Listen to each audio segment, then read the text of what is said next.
All right, so I think the first 2 regular episodes of Deep Space Nine that we did all the way back in 1972 were pretty intricate character studies, and these 2 episodes are technobabble time travel plots. Yeah, the exact same plot in both episodes, essentially. Fairly accurate, yes.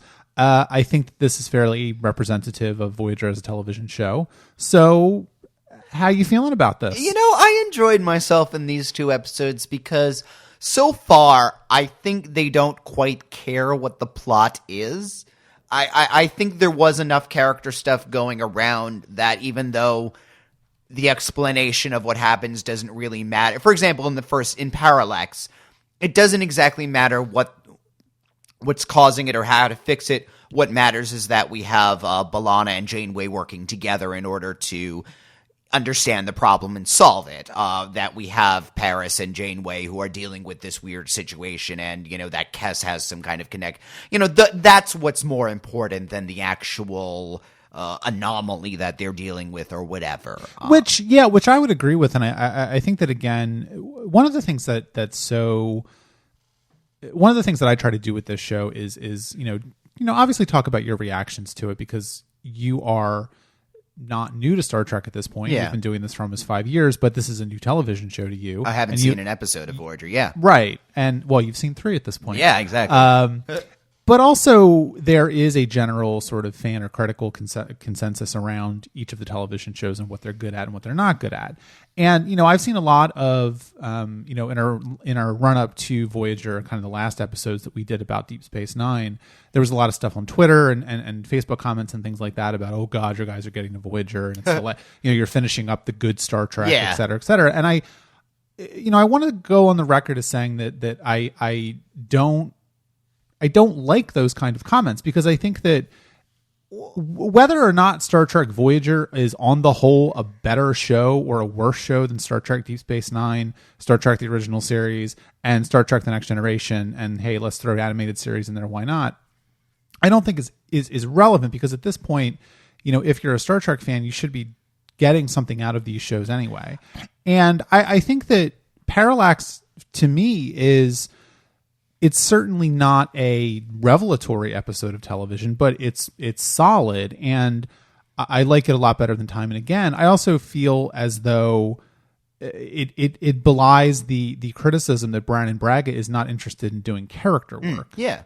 I mean, this is in some ways a more workmanlike show. It's kind of doing a lot of the same things that Next Generation did. I can frankly see episodes where they will be interested in the technobabble that will be absolutely obnoxious. Again, if they actually cared about the mechanics of the time travel in these episodes, they would be terrible. And the reason I liked both these episodes is because they don't really care. It's just a device. Don't worry about it too much. Yeah, I mean, I think that for Parallax, to me, is kind of an interesting episode, because you're right. Like they don't care about the technobabble plot. They don't care about what exactly is going on with this singularity. They don't really care about why there are 2 Voyagers. I agree with all of that. I think that what is going to be interesting to talk about is the ways in which this is a different kind of show than the Next Generation and Deep Space Nine. Because I look at an episode like Parallax and I say, okay, here's the second episode of this brand new television series. This is the 5th Star Trek series if you count the animated series, and we did it, so we'll count it. And if you look at the ways in which the Next Generation got all of its critical acclaim, it came about by combining together the sort of technical sci-fi plots with character stuff. And I think that sometimes that worked and sometimes it didn't work. Whereas Deep Space Nine very rarely told science fiction stories, or told science fiction stories in a very sort of classical way that had a lot less to do with technology than the Next Generation. And this it used its science fiction in order to tell broader themes about, life during wartime and, things like that, about keeping morality in the face of evil, those kind of stories. Yeah. And I think that at least in Parallax and Time and Again, and again, I said last week that Star Trek Voyager is about 4 different shows. So if you don't like one version of it, wait a couple seasons. But I kind of see what it is here is that the original series was very focused on the plot and focused on the mechanics of the plot and what was happening and sort of all of that kind of stuff, and not really focused too much on character work. I mean, certainly to some degree it was, but not to the degree that the Next Generation or Deep Space Nine were. Yeah.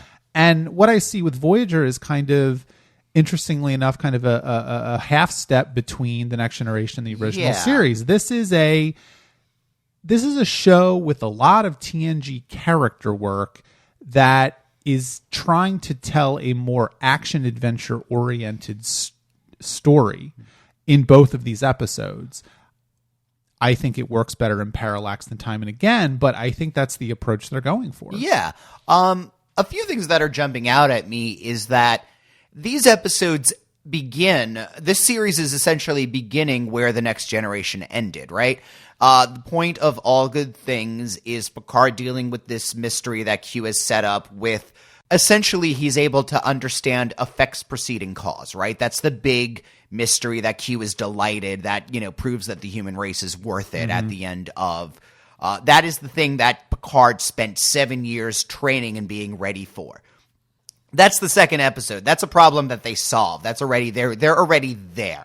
And I think that's pretty significant that, just as Next Generation began with, all right, we're going past Farpoint. We're going deeper into the galaxy than we have, and we're about to hit bigger challenges, the Borg, things like that.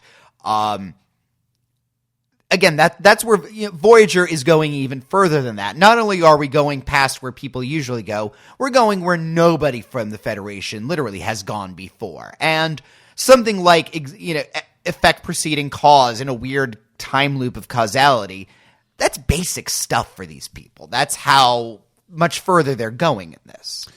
I don't know how well the series is going to pick up with that theme or not, but...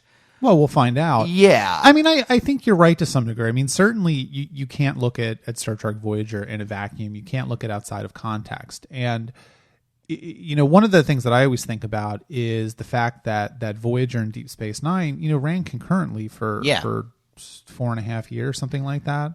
So... Voyager was able to become a very different show, I think, primarily because Deep Space Nine was doing a lot of the sort of thematic and character heavy lifting. I think that I can see Voyager being I'm just going to watch an episode of Voyager kind of thing, just as you can watch an episode of TOS or watch an episode of TNG. You can't really, you can't as much watch an episode of DS9. And so, that's the more...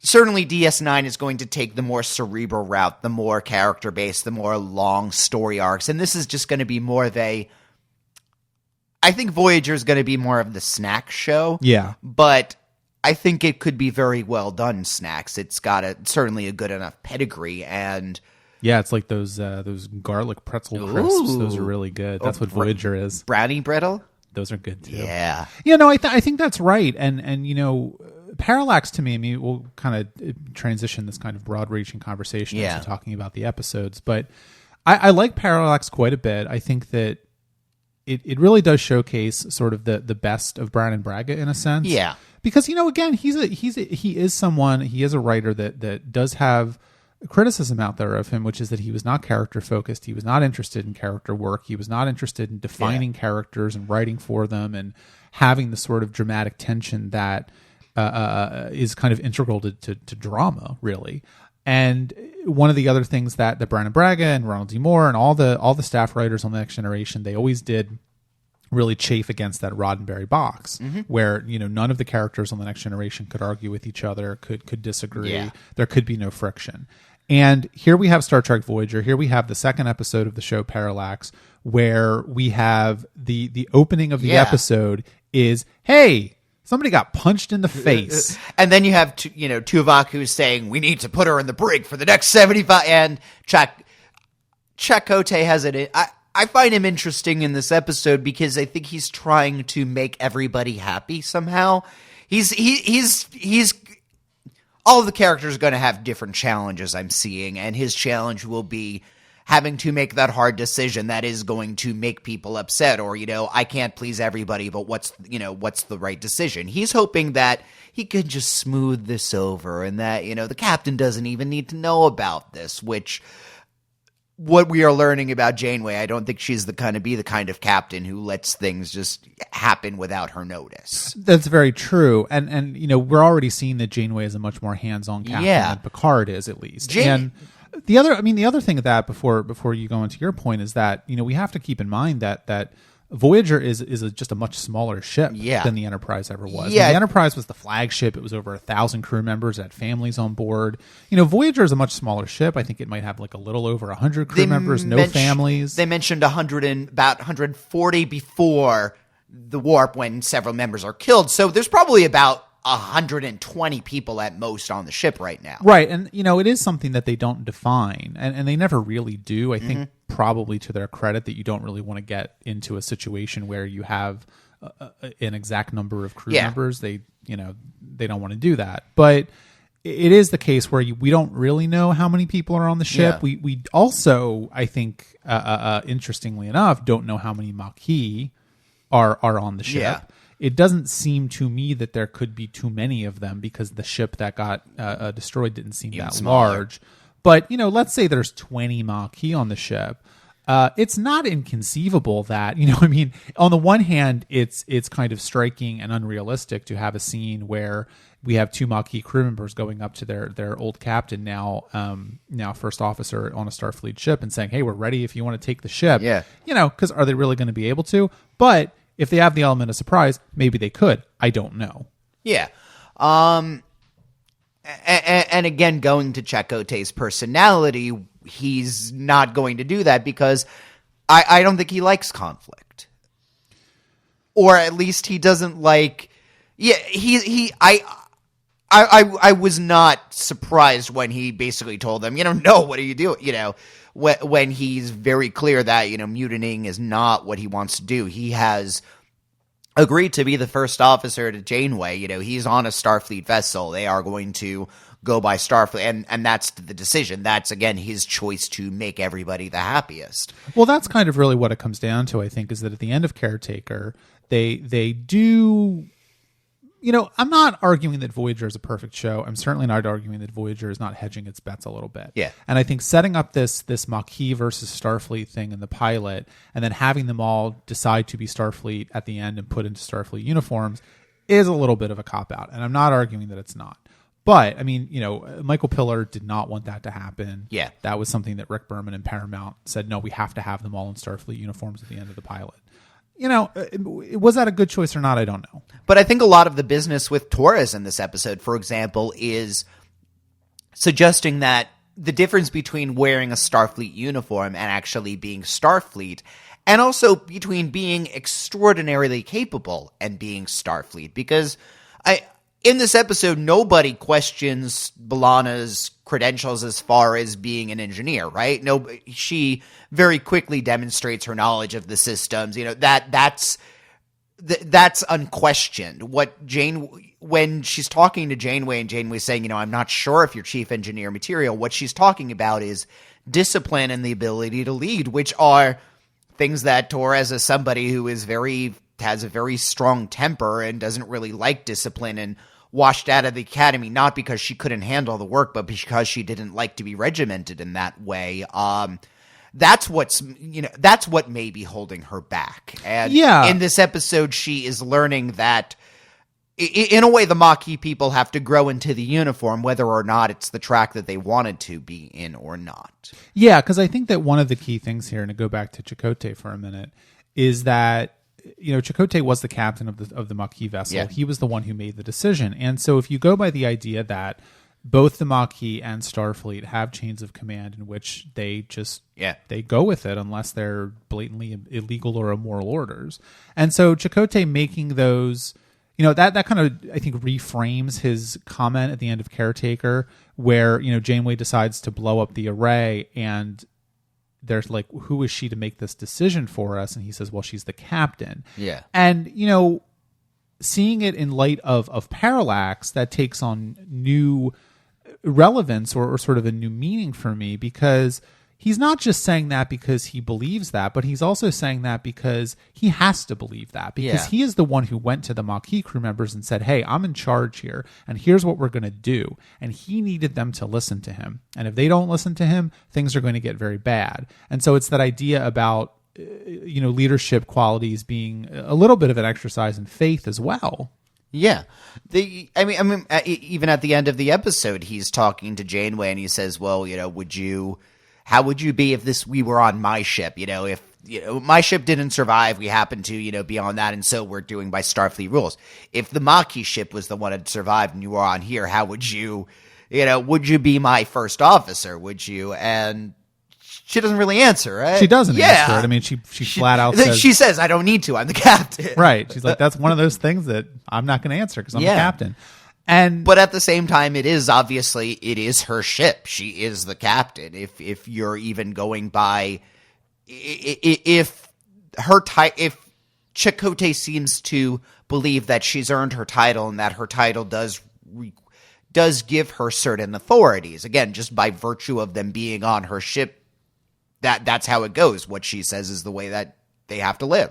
And I think that's right. And I do think that if you look at it from the point of view of Chakotay being someone who, because let's not forget, I mean, the Maquis were Federation citizens. They were, certainly some of them, like Tom Paris and B'ellana, seemed to be very, very capable people that just weren't able to fit into Federation society in a certain way. They're kind of the square pegs and round holes.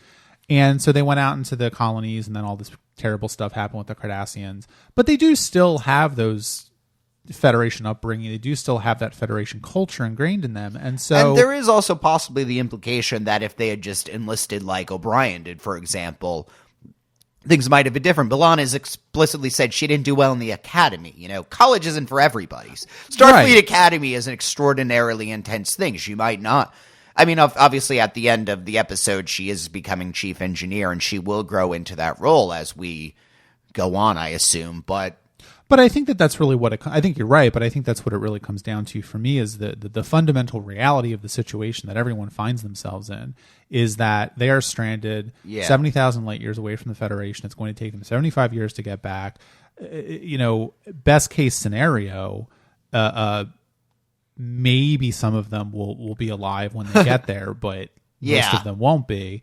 And they are on a Starfleet ship. They're on a Starfleet ship. They're outnumbered by Starfleet personnel. And I think that what this episode to me makes clear is that the rank and file Maquis. I mean, that scene where the two Maquis crew members come up to Chakotay in the hall again and say, hey, we're ready to take the ship. And he's like, I don't want to hear that talk ever again. Because to Chakotay, he realizes the fundamental, he realizes how precarious this situation is.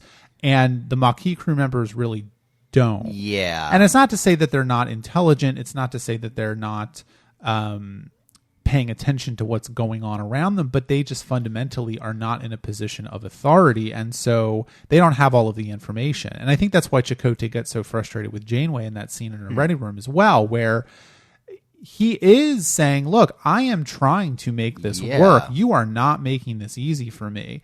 And Janeway, I think, is being a little... I mean, I'll be curious to get kind of your... we haven't really talked about Janeway yet. I'll be curious to get some of your opinions about what you've seen of her so far, because she is very prominent in these two episodes. But, to me, that scene with Chakotay and Janeway in her ready room makes Janeway come across extremely rigidly. She is not a flexible captain at all, and doesn't understand the gravity of the situation that they find themselves in terms of the crew dynamics. Well, part of it is also because in that scene, he has just tried to undermine her authority. And I think she is reasserting that. Again, she is the captain. She does have the ultimate authority. That is the scene where they're dealing with something and he calls on Torres to solve the problem. And even though, obviously she does, come up with a good solution, but it is kind of... It's an undermining in the way that he does it. She takes him to the ready room to dress him down because, well, don't do that way again. I'm the captain. You're just my first officer. And he's seeing it as, I think that's when he says, am I your token Maquis? You need to, if you're really integrating the Maquis into your crew, then some of them need to have officer positions just to just to show that they really are part of the crew. Yeah. And it's not just man that's placating everybody. And I think that's right. And I think the other part of that as well, of course, is that, key to the way that this episode works, and I think it does work, is that you can really see both sides of that argument. You can see Janeway saying, well, look, they're not qualified. They did not go through the academy. I have no idea if these people can lead. I have no idea if B'ellana can lead. She punched someone in the face and broke his nose. And she called on Lieutenant Carey and asked him that question about how they get out of this situation. And then Chakotay calls B'ellana Torres, and it's like this is not a competition. This is not American Idol. They don't get to Starfleet doesn't work by pitting crew members against each other in some sort of competition. Janeway's looking at that and saying, I told Lieutenant Carey, who's the ranking officer in engineering, that what we needed to do. He will decide who is going to help him do this. You don't get to go to his other, someone else in engineering and ask them to do exactly the same thing. That's not how this works. It would be one thing for Chakotay to say, B'ellana Torres is really good in these kind of situations. Does she have a suggestion? He's almost trying to make it as she's going to get the suggestion and it's going to be great and we're going to immediately do that. And again, that's not how it works. There is the respect for the chain of command in there. Yeah, because I think you're right. And I think the other half of that, of course, is that I think Chakotay is right in that Janeway is perhaps having a blind spot in the Maquis crew members. And Chakotay does have to advocate for them a little bit. And to her credit, Janeway spends the episode open-minded at least. And I think I like how candid she is. She doesn't really beat around the bush when she's talking to B'ellana about, well, this is why. No, she specifically says, again, you might be a great engineer. I don't know if you have the discipline or the leadership, and that's what really, really needed an engineer. But, all right, we're in this really weird situation, and it is almost kind of a test to see if B'ellana can rise to the occasion. It is, and I think that, B'ellana and Janeway together at the end of the episode when they get into the shuttle, that's of course when Janeway realizes that, okay, B'ellana can do this. Yeah. And also I think B'ellana is realizing the situation she's in. She is a very different person in that scene early on in the episode with Chakotay, where he's basically dressing her down and saying, you're not making this easy for me, Torres, And then later on in the episode, she's in the observation lounge or the meeting room, whatever you want to call it, and trying her hardest to be diplomatic and come across as a reasonable person. Yeah. And, at the end of the episode, of course, she is the chief engineer. Yeah.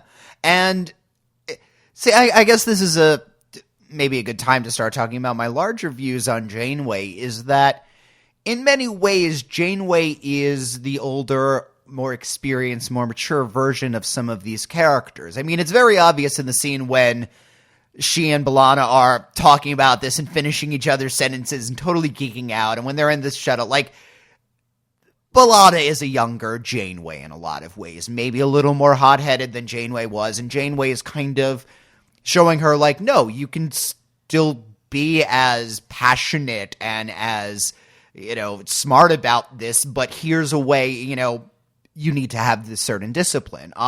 In the next episode with Tom Paris, for example, Tom is somebody who has had a couple of very bad breaks, and so he feels very insecure, which is where a lot of his cockiness comes from.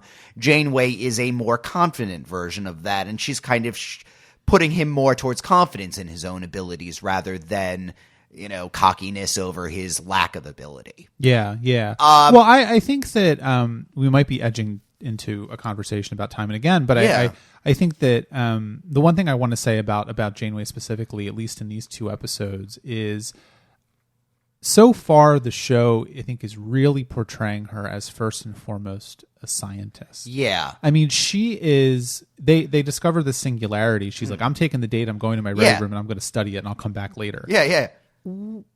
Picard never did that. No. He was not the kind of captain that was going to go off and study some singularity data. I mean, that's what he had data for. Haha. That's what he had Geordi for. That's what he had an entire crew for. Janeway is a singularly accomplished scientist, Yeah. it seems. And that, she comes back and she says, here's what I found. I don't know what it is. And it's Yeah. like, and the thing is, in that episode, in that scene, I think that they're really in trouble because I feel like Janeway is the person best equipped to find the answer. And when she comes back and says she can't find it, then they're in trouble. Yeah, no, that's true. Kate Mulgrew does this really great look with where Janeway is both worried and terrified, and yet you see the wheels turning. That's just absolutely amazing. She is, she is attacking this problem from as many angles as one can, even as, she is a little more of an action captain than the others had. She already stands out for me, and in general, I think the women characters stand out a lot more than they ever did in Next Generation.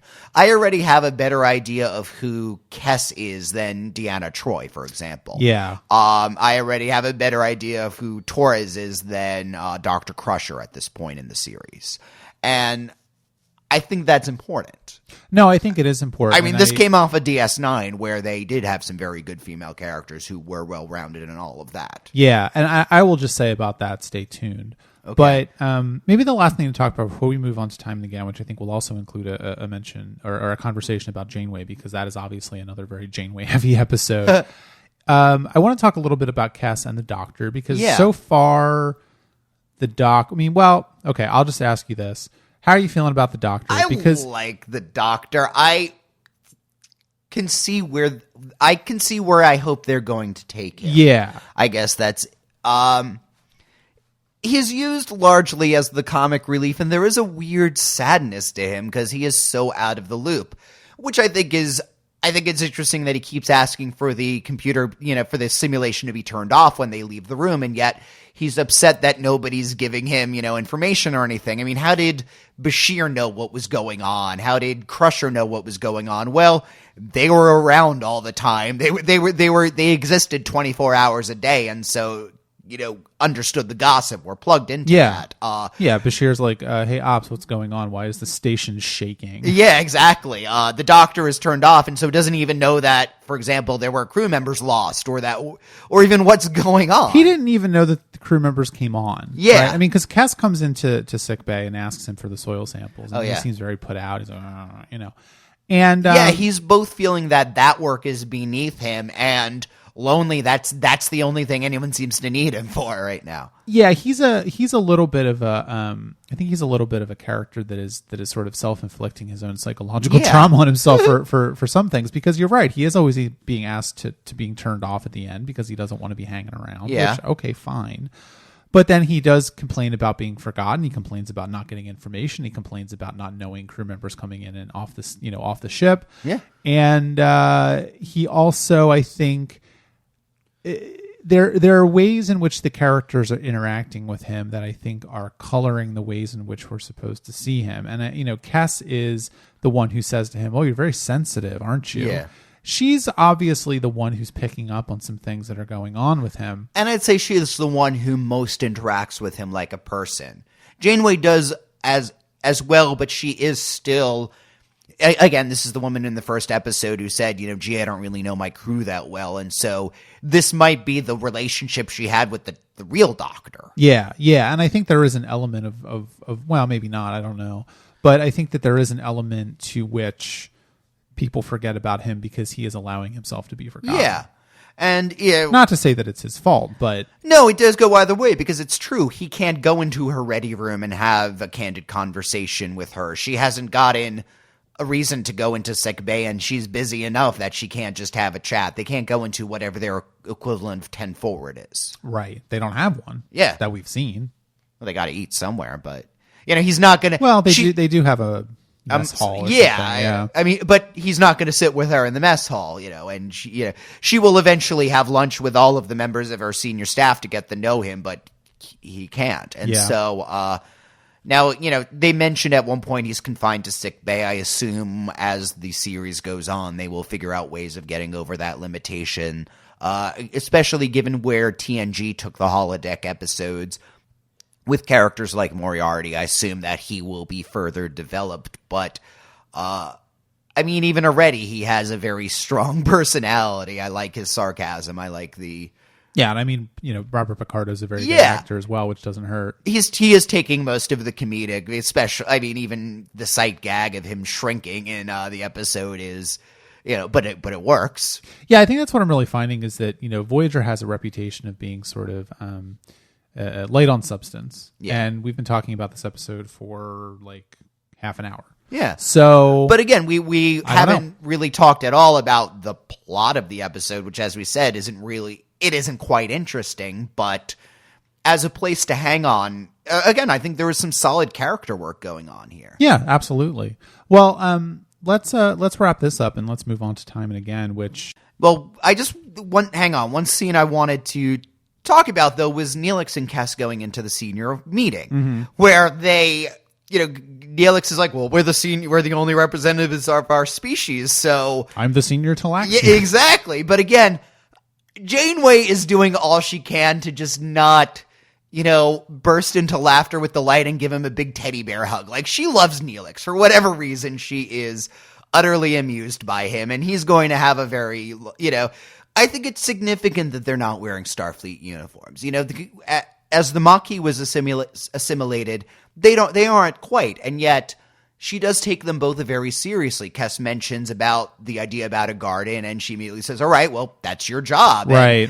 Even though Neelix is like, well, I can cook vegetables, well, he's going to earn his keep by cooking vegetables or whatever. His usefulness is going to diminish as the series goes on. I mean, even in Time and Again, he's already past space that he quite knows. So the further they get from where Neelix is from, the less he's going to know. But it's possible that Neelix is a little bit of a smooth-talking con man. But I think they know that.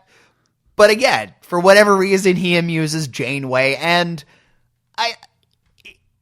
he's harmless, and he's going to help a little bit. Yeah, in a certain sense, he is a little bit of the Quark of this show. Yeah. If Quark was not even a bartender and not a businessman. Yeah, he's just He's just kind of there, but again, and already Kes is starting to find herself useful, and that will be a good, I guess, thing to talk about in Time and Again. Yeah. Well, Time and Again is interesting because it is simultaneously a more Star Trek-y kind of standard storyline. There's a lot of Prime Directive stuff in here, and it's a time episode, and there's an away team, and and there's a huge metaphor for a social ill. But it's not as good as Parallax. No, I wouldn't say it at all. I did find it. Parallax is a total bottle episode. It's entirely on the ship, and this is entirely we're going to put everyone in cool 70s looking costumes, and they're going to be on another planet, and those things. I guess part of it for me is like looking at the way in which Star Trek Voyager started out, and having Caretaker, which is not the best pilot, and then having Parallax and Time and Again, these two very sort of like time travel-y, metaphysic heavy shows. I don't know that was the best approach, and Time and Again is, I think that Time and Again is certainly not a bad episode, and I think it has some things to say, but it's certainly not as revelatory as I think it thinks it is. Yeah. And it's also simultaneously kind of disappointing in light of Parallax because it's not doing as much with the characters. Yeah, I frankly... Tom Paris is a much less interesting character than B'ellana Torres, and so to have, I could. The show is good at keeping Janeway as the main character and kind of pairing her off with different people, pairing her off with a less interesting character who has less to do doesn't create for as much of a compelling situation. The chemistry in between her and Paris is fine. The chemistry between Janeway and Torres is really good. Yeah. Well, I think that what you'll find as the show goes on is that this really does become the female show or the women's show. Like, it is the kind of thing where the women characters do sparkle so much more than the male characters ever do. And, I don't think that was by design, but that's the way things go. Which, I'm all for. But I do think that it's weird that Tom Paris is coming across as a much less interesting character in this episode because he was the point of view character in the pilot. Yeah. And it doesn't really seem to me like they know what they're doing with him. I mean, that's maybe part of it too. Like, all right, we already had a Tom episode. Like, can't she be stuck on here with Tuvok and then we can learn about who Tuvok is? Can't she be with Chakotay so we can actually have them dealing with, how to work together? How is he going to deal with taking orders? That kind of stuff. Well, in a certain sense, I think that, and I don't know that this is something they necessarily were thinking about as they were making this episode, but what I see here is, it's interesting that Janeway immediately beams down because that is not standard procedure, as we know from The Next Generation, where Picard almost never left the bridge and Riker was the one who was always leading away teams. So what does that indicate? Well, it could indicate that Janeway is just a much more hands-on type of captain in a Kirk vein. It could also indicate that perhaps she doesn't trust Chakotay that much yet. And I also think that it may have been constructed that way to allow Janeway to be in the forefront of the action and to allow Chakotay to be in charge of the entire crew and to kind of put to bed a little bit of that Maquis stuff and also have him be able to conduct the rescue mission and to really be the one in charge of them. I like that Janeway is a very action captain again. Especially because, as we just said, she's a total geek. She is the scientist. She is the kind of person who, all right, send all the data to my ready room. I'm going to hang out, just looking at my screen for a couple hours. And yet, in this episode, when she has the opportunity to hold a gun and go stealth on a bunch of people, she takes it and does a great job. Right. And something to do with the color scheme, I think. It gave it a very 70s, almost like I want to say Charlie's Angels kind of action show to it. You're actually dressed a little bit like them right now. I am. I wore this shirt in... I don't know why they're all wearing the same clothes, but... All right. That was actually why their planet got destroyed. It wasn't the polaric energy at all. It was the fact that they all wore the same clothes. I really want a confection bar, by the way. Well, so, okay. They say that they have them at the amusement center. I think that there are some troubling aspects to this episode that perhaps are maybe not as apparent to you. I mean, I think that for me, there's a distinct lack of energy in this episode where I don't know what they really thought they were trying to accomplish with this episode. Especially because, again, it was the same exact twist that, we caused this from the future, but the effects were seen in the past. Like, I was watching that. My boyfriend was like, wasn't that just the same exact episode? Like, yeah, it repeated. I'm really worried the fourth is going Only to be. This time they destroyed an entire planet. Yeah. It's like, can't you just give me a monster? Like, give me a good monster episode. I love Star Trek monster episodes. As long as they're not a dog. Well, I think that, for me, what I look at is there are some elements to this episode which, again, trouble me because I just think, there are too many characters for the show to do justice to. I mean, they have Neelix in this episode. They've got Kes with a role in it. They've got Tom Paris and Janeway on the planet. They've got B'ellana and Chakotay and who else? Harry Kim. I completely forgot about Harry Kim. And it's like there's just too much going on, and they're not able to really construct anything that kind of hangs together in a satisfactory fashion. I don't know. Like, to me, the real meat of the episode is Kes's burgeoning psychic powers. And, it is the kind of thing where you look at it and say, okay, well, this is exactly what they just did in Parallax. And then also this is kind of a Yesterday's Enterprise sort of thing, because you've got Kes in the Guinan role in this episode where she's the one rushing to the bridge saying, something's not right here. I don't know what it is and I have no evidence, but I feel like there's a problem. And they just kind of go with it. But I have to say, like, even at the beginnings of her powers, and see, these episodes are doing a lot of work into establish certain things, and that, for example, in Parallax, I mean, I really liked the scene where they're sitting and trying to get officer positions, and, well, someone needs to be a field medic. That's Utah, that kind of stuff. So yes, Kes is going to be established as somebody who's dealing with certain psychic type powers, telepathic or whatever. she can apparently sense changes in timelines. Yeah, it's vague, and that's fine, but I will say I do feel like already she's done more than Troy did in the series for the most part, except in Face of the Enemy. Yeah. She's not necessarily... I mean, Troy is the closest character to her, again, because of the psychicness, but... I don't know that I would agree with that. But I think that... I don't know. Kes, to me, in this episode, feels like they had some sort of idea about what they wanted to do with her, but they weren't quite sure how to get there. And I guess where I'm left with this is that she has something she doesn't even know really what the boundaries of it are or how to use it yet. But that's really all that we need to know for right now. There will be other episodes where she learns to hone it. And I mean, honestly, do we really need another long-term storyline to be revealed in the third episode of the series that we have never heard before? I mean, I don't think so. We already have them trying to get home. Yeah. And we already have the Maquis and the Starfleet stuff.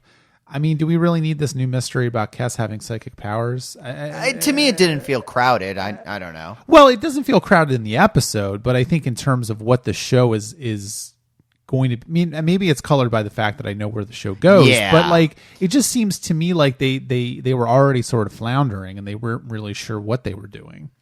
Again, giving that, you're right. They don't seem to make it. Given that, I thought, for example, we have to find the second caretaker would be one of the major early arcs, at least, and that's something they abandoned. Yeah, it seems like they're trying a couple of stuff, and they're not really doing it. Okay, we got the Maquis confrontation. Well, no, he's the first officer, and B'ellana's the chief engineer, and so that's two people on the ship already, and that's integration of the Maquis into the ship. Sure, like, you're right. It does seem like they quickly resolve these things. Yeah, and so for me, what I look at it and I say, okay, well, what is Kes really doing in this episode, and what is she accomplishing? And I don't know that she's accomplishing much. Well, none of them accomplish anything in this. I mean, this is an episode this is a Shaggy Dog story. They undo everything in the end, and the only person who's left with anything is this vague feeling on Kes's part. It is a pointless episode in that way. And I guess that's kind of why...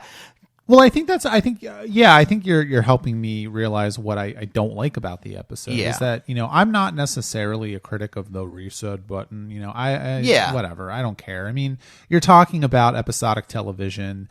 They are going to button up the story at the end of the episode because they want to be able to strip syndicate this, and that's fine. I don't really care. But, we can certainly talk about that as the show goes on. But, I find that criticism kind of whatever.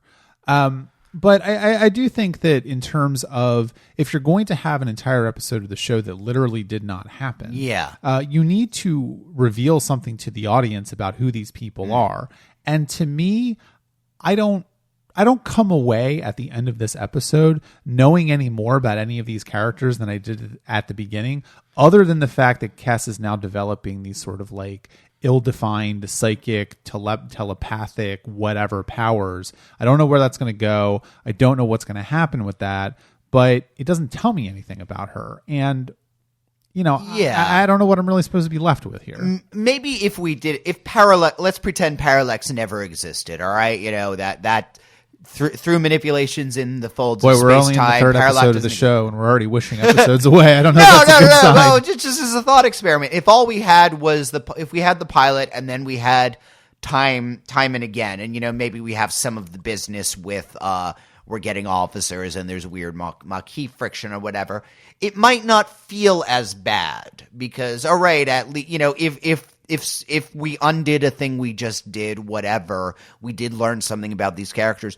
But you're right. This is all stuff we kind of learned in the previous episode. We knew that, Janeway is a more pragmatic captain. We knew that she very much likes science. We knew that Tom Paris has insecurities that he's masking by cockiness. I don't know that. I kind of agree with you and I don't, because this episode makes no mention of the Maquis, I don't think. Yeah. Doesn't mention anything that we had happening in Parallax, which is fine because we just saw Parallax. But yeah, I think if Parallax doesn't exist, this episode comes across even worse. Okay.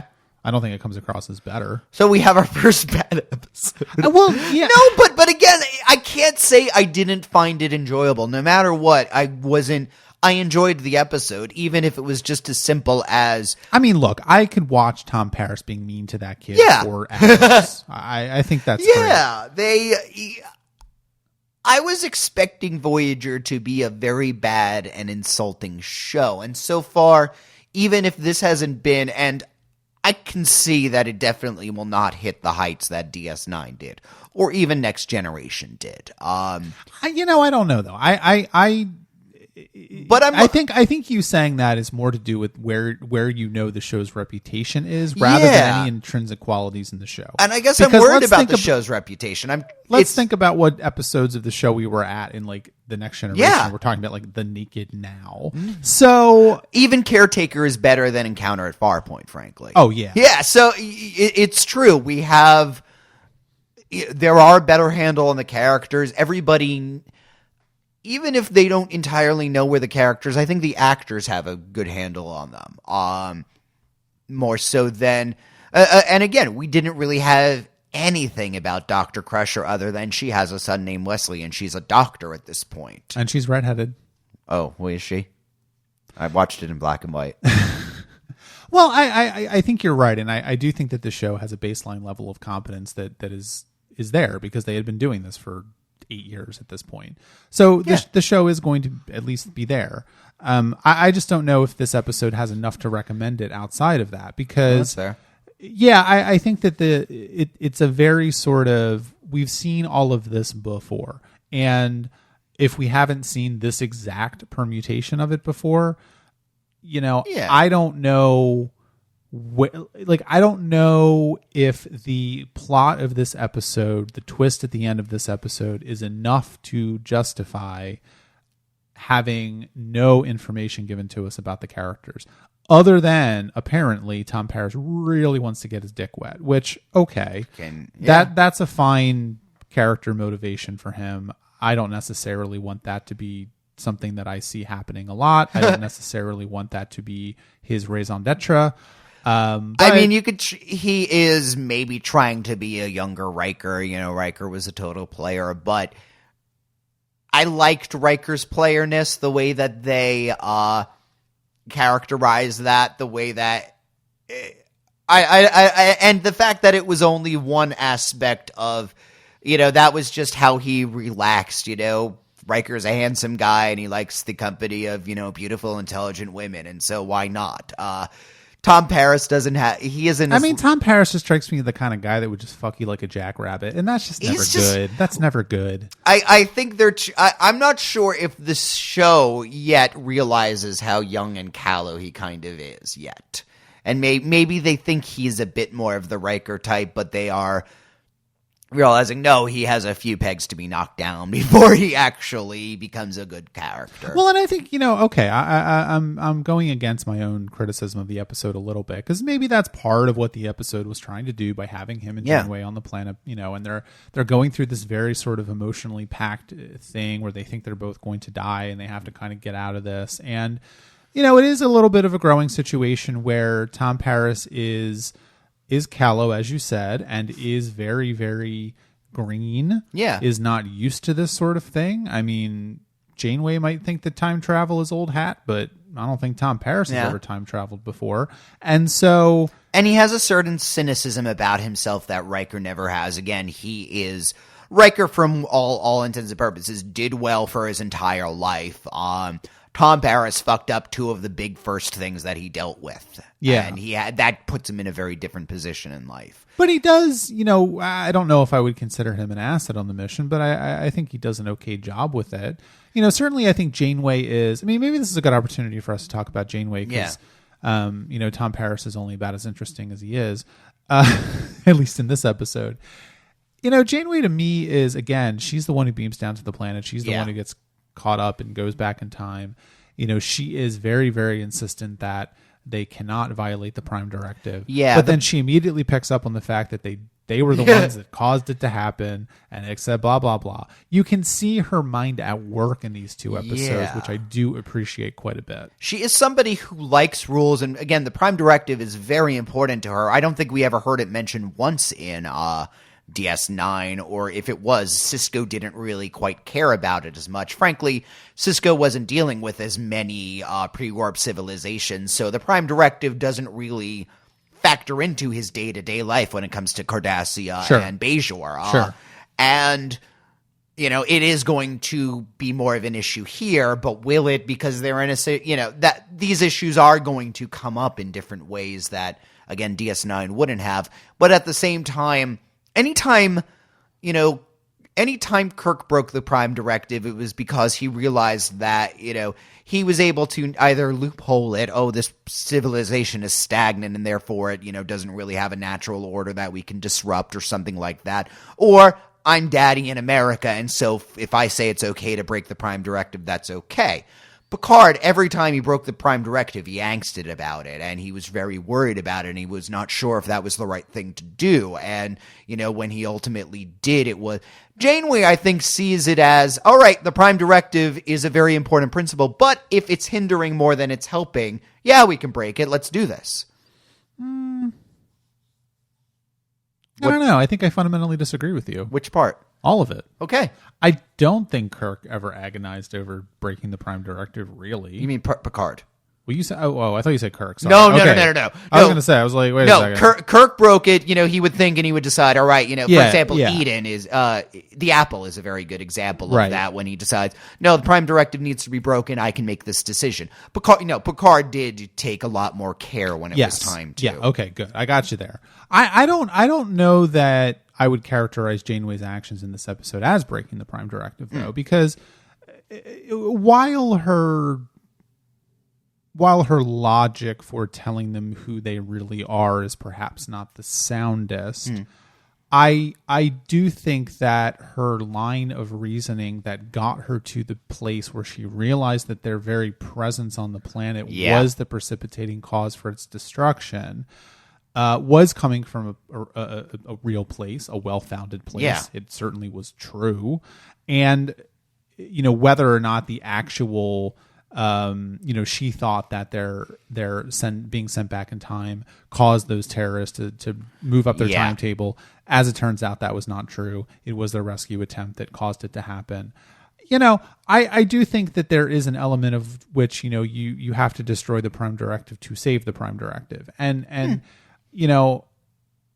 there could be I'm not arguing that this is the most well written or well thought out episode. I think that her suddenly blurting out that they're actually intergalactic travelers from the intergalactic Federation was maybe more to do with the fact that they wanted some sort of shocking line to end that act on than anything else. But I don't know that she's really breaking the Prime Directive. Fair enough. So bending it, pushing up against the edges. Somebody, the lady from Barrel Trial would have something to say about it, but Janeway feels she is very justified in it. It's true. Yeah, but I also think that, if you look at the way in which Janeway has been portrayed so far, again, she's really portrayed as a scientist. She's portrayed as someone who's really invested in the scientific method and an investigation and figuring things out and coming to some sort of conclusions. And at least in these episodes so far as we've seen her, that to me indicates that she is going to be someone who is not just using the Prime Directive. I mean, this has come up already in 2 episodes. It only didn't come up in Parallax, most likely because it was only them. Yeah. That I think for Janeway, it seems to me that she is willing to follow the Prime Directive because she does believe it's right, but also because she doesn't have all of the available evidence to know whether or not breaking it would be the right thing to do or not. And she is first and foremost someone who wants to collect all the evidence and come to some sort of conclusion. And it is true that she doesn't immediately open with, "Hi, my name is Captain Janeway of the, that's kind of her plan D in a way. So she's realized that, all right, easier things, more obvious methods of persuasion are not working. So, well, it's not quite a desperation move. It's coming close. The odds that they would be like, "Oh, you're time travelers. Okay, that makes sense," are pretty slim, but it's almost I can't say it won't work for sure. Right. And at the very least, they may not, they may at least think, okay, we're crazy. We're not really government agents, you know? Yeah, or whatever. Yeah, you know? no, that's... Yeah, I think that's true. And I think maybe the last thing to talk about, you know, because again, I mean, the actual mechanics of the plot are not what's really important here. And I also think that the rescue attempt is not exactly what's most important. I mean, in a certain sense, I think that the episode is trying to do something very particular by focusing on Janeway and Tom Paris. Yeah. And if we don't learn as much about them as perhaps the episode thinks we do, okay, that's fine. You know, I don't think we certainly learn much about the rest of the characters, but although Harry Kim has a girlfriend, so that's exciting. And he doesn't want to ever have sex again because he thinks she's going to wait for him. Oh, 75 years. She'll be like, 100 years old. And he'll be like, darling. Harry Kim is a very interesting person. Go ahead. Whoa, this is making me notice that how little Janeway is talking about herself. I mean, she is very much in the in some ways she could fall into as a woman, her role is to, nurture and bring out characteristics in others. But in other ways, I think she is more being the captain, when she's talking to B'ellana Torres, she's bringing out, she's trying to smooth down certain bits of, her edges and get her to be an actual, chief engineer, somebody who's, again, discipline and leadership matches her intellectual abilities. With Tom Paris, she's trying to turn his cockiness into confidence. Even with somebody like Tuvok, who Tuvok, I think, has the potential to be one of those robot Vulcans who is just thinking about logic. The scene in the pilot when they're talking about, you miss your family and stuff like that. She is allowing him to have that emotional side to himself.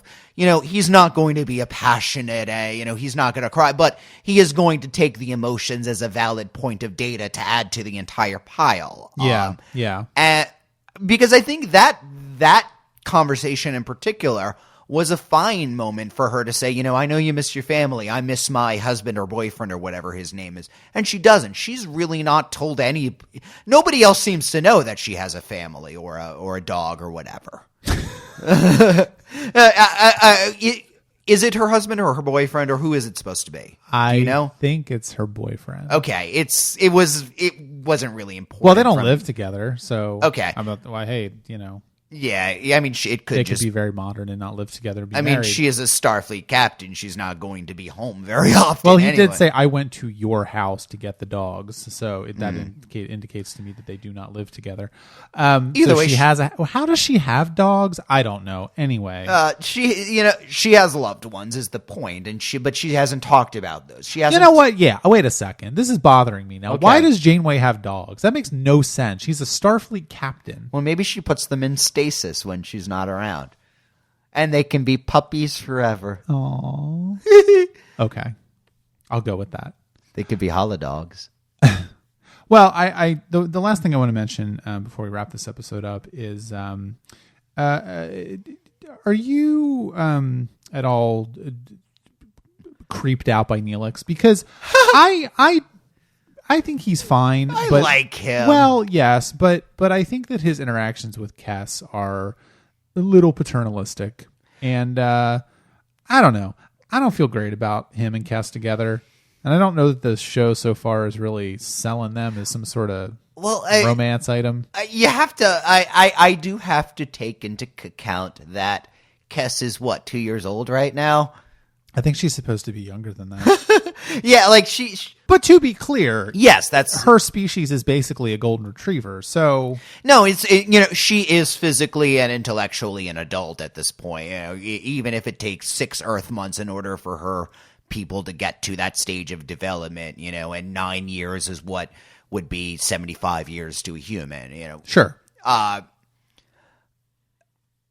I am watching this space in a way, because especially with her burgeoning psychic powers, with the fact that in the first episode, she's the one who's now in charge of the hydroponics suite, and she's going to be planting this garden and, getting food for the crew. And he's making some vague stuff about, well, I could cook. The fact that he doesn't know where they are anymore. The fact that it is true that he's starting to be very useless already, and she is slowly becoming more useful. And I think that is, in a way, if he is being paternalistic, that might partially be a reaction to that. And again, I'm watching this space to see where they go. But yeah, okay. I don't buy them as a very great couple. I mean, the implication is that they'd met maybe a couple of times, even. I mean, she was a slave for the whatever they were called in the first episode. Kazon? Yeah, she was a prisoner of the Kazon. So it wasn't like she and he had spent a very long time together and got to know each other very well. They met once or twice. They fell in love at first sight. Okay. And then he's rescued her, and that's, they've known each other 2 weeks really at this point. Okay. I'll buy that. That's fair. And I think that's it for this episode of the podcast. If you have any thoughts on either of the episodes of Star Trek Voyager we just watched, Parallax or Time and Again, please leave a comment on the post for this episode of the podcast at trekaboutshow.com. You can check out our Patreon at patreon.com/trekaboutshow. If you give us $5 a month or more, you will get a special patrons-only episode once a month that we record just for people that give us $5 a month or more. The one that we released in March was on For the Love of Spock, the documentary that Adam Nimoy made about his father, Leonard Nimoy. Don't you mean the Spockumentary he made? We are now done with the podcast, and I will never speak to Richard again. We are on social media, Facebook, Twitter, Instagram. Trekabout Show is our username in all those places. And as always, please leave us an iTunes review for Trekabout. It is the best way for new fans to find the show. Next week, we're going to be talking about the Star Trek Voyager episodes Phage and the Cloud. Wait, what is the first one called? Phage. That's really offensive.